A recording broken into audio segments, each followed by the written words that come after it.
A unit of geologic time longer than an age but shorter than a period. Epoch. An epoch is a time span in Earth's history marked by significant events and changes, like shifts in climate or the development of life forms. Imagine you're organizing your closet, trying to make sense of all your clothing items.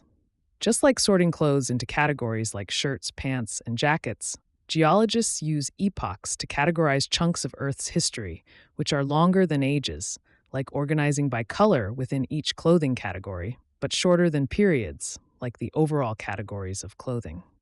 In this analogy, the shirts, pants, and jackets are the periods. The different colors within each category are the epochs, and individual pieces of clothing are the ages, helping to neatly organize Earth's vast history into manageable parts.